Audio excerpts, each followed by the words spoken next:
Instead of looking at the ins and outs of Carson Wentz's new deal in Indianapolis, I feel like it's been done everywhere else in the world. I wanted to take a look at the bottom two quarterbacks when looking at analytics in 2020 and 2021. And number one, or number 31 and number 32, is Carson Wentz and Sam Darnold, respectively. So my question to you is this. If you had to pick one over the other given the current factors, which one would it be? I'm going with the one who's not on a mission from God. I'm going with Sam Darnold. He's had nothing to work with. I think we need to see him in a decent spot with guys around him. He's got a better contract, doesn't have as much baggage.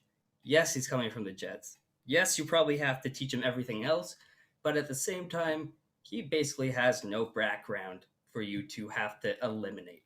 So for me, it's Sam Darnold. I don't love either of them, but I think I'd have to go with Darnold. We already know that Wentz, some players don't like him. With Wentz, there's a potential that he can't work within the offense. There's sometimes that he could have conflicts. And also, we've seen when he goes into has an issue, but he has to battle back, he internalizes things. He doesn't talk about it. They don't communicate. If he communicates in his situation later and he talks about the struggles and they come to a conclusion, I'm happy with Wentz. Congratulations. I'll take him. But right now, knowing his background, which is, to be fair, extremely religious, he does tend to look at situations from a existential situation. What would Jesus do? And if I'm going to lean back into myself, as we saw this year, leaning back into what he did well, then it's difficult to say. I don't love either of them, but right now I think I got to go with the guy with less baggage. Yeah, I mean, that's fair. When I was trying to put together what my argument would be on this matter, I wrote a little blurb on Sam Darnold, and one of the things that really stuck out to me was that he has all the talent to be a quality NFL starter. He's sneaky athletic, can make all the throws. There are times where you can throw the tape on, and he's making plays that only Patrick Mahomes can make. I forget what game it is. He's rolling to the left. He throws across his body to the right, and it's just an absolute seed. He can make all the throws, and I don't see why he couldn't be a quality starter in the NFL. And what really can entice NFL evaluators is that despite this being his fourth year, we really haven't seen his potential. It almost feels like you're getting a rookie with a lot of talent on your hands and maybe a little bit more information. So I'll be interested to see. That being said, I would go with Carson Wentz. My main reason is looking at the stat line from Philip Rivers last year. He threw for 68% completions, over 4,000 yards, 24 touchdowns and 11 interceptions. And I can't see how Carson Wentz doesn't improve on those numbers next year. I just don't. I think he's in the right spot. It's his first time in an organization that is top-down stable, where it goes down from ownership to GM to head coach. And that, yeah, of course, Philadelphia had kind of stability, but now we're looking at it kind of in retrospect, and it kind of seems like a little bit of a clown show. The more you go, I don't want to be there right now. Absolutely not. No, and also I think with Wentz last year, you can see obviously a lot of, I would call kind of like no trust in his receivers.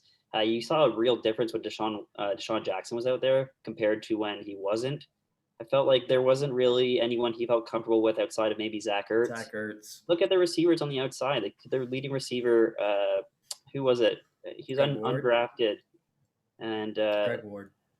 And then you have players that really didn't live up to their potential, like J.J. Arcega-Whiteside, and who was the rookie receiver? I forget his name. Rager.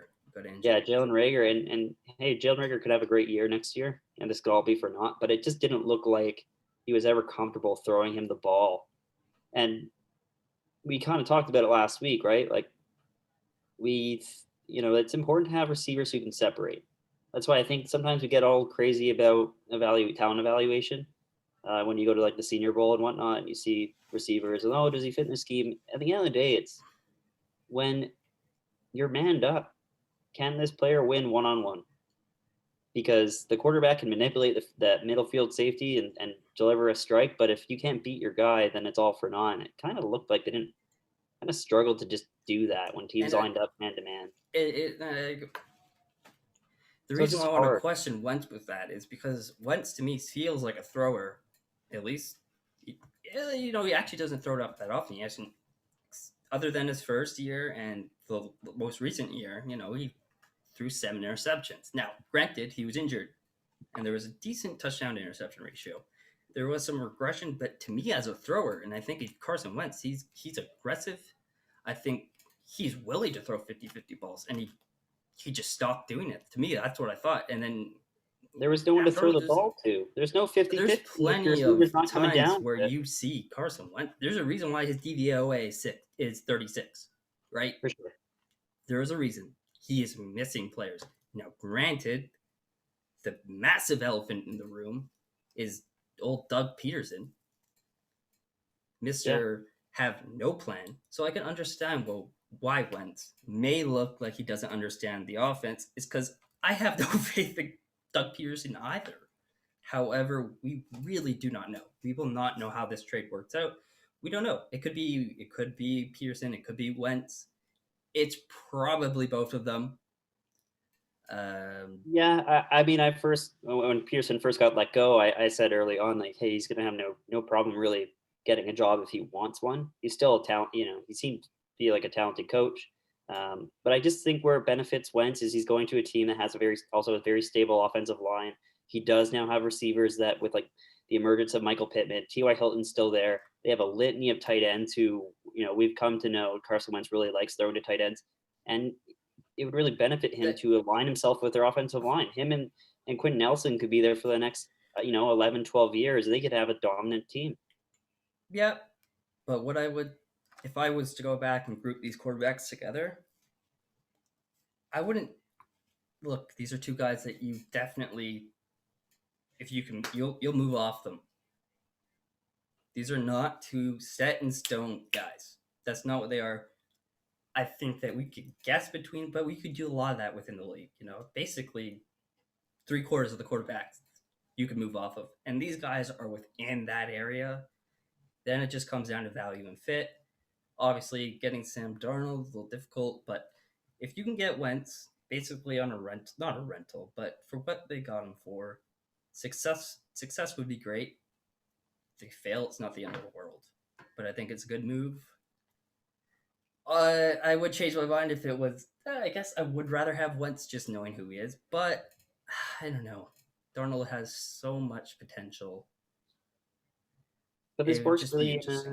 It works in a case, like kind of in a case study. I think that 2018 quarterback draft class is really interesting to look at because you have Josh Allen, who I think we could probably argue, he's probably got, I'd say now, probably the most talented team around him. And then Lamar Jackson, who's got probably the second most talented team around him. Then you got Baker Mayfield, probably the third, if not second, most talented team around him. And then you have Darnold and Rosen, and obviously Rosen, you kind of have to just eliminate from the conversation completely. But those are the players that didn't have. There's no talent. Like those teams haven't gone anywhere, and it's not just the quarterback. Like the quarterback doesn't bring in better receivers. He doesn't bring in Tom Brady.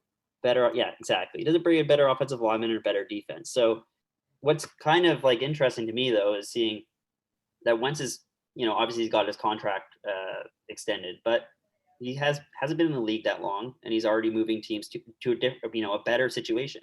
And we're going to see that's the same with Darnold. If Darnold moves, we don't know that, but hypothetically, I don't think he's going to be playing. Well, they're just who needs a quarterback, right? Like for the most part, they're teams that are more so contending. Otherwise, other teams are just going to draft one. But say if now I don't think this is going to happen, but say if he went to San Francisco, what an upgrade of everything, coach. That would be for everyone. Roster, GM, not for everybody, but it'd be a great. Really? Not for everybody. Not for everybody. You're going San Francisco would be a better situation than the situation they're in. You're going from pure chaos to suddenly an amazing. I know, but it would anything over the Jets. It would be a better situation for everyone. I know what you're saying, but I just think that anywhere but the Jets, we could possibly see him actually flourish, and I feel like he's never done that. I'm not saying like I'm off on Darnold. I like Darnold. I think he's gonna have a great 2022, but who knows? Like maybe he ends up in It's Miami. I don't just as likely that my prediction is that he will not be starting week 1 anywhere. if I'm like Unless he's on the Jets and they draft like Fields or someone. yeah, if I'm pretty sure that who knows what the second pick's going to be. I'd be surprised if it was Zach Wilson for that. Shocked as well, I would be too. I'd be stunned. He really had a. I mean, like I know the importance of playing college football during a pandemic can be sometimes mitigated, but like man, Mac Jones and Zach Wilson, and they made like a collective between the two of them like $80 million. Yeah, That season ain't getting played. Neither of them are getting picked in the first round.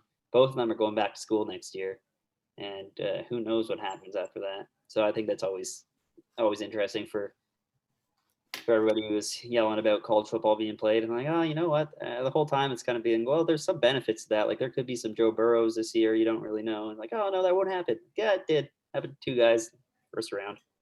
That's important.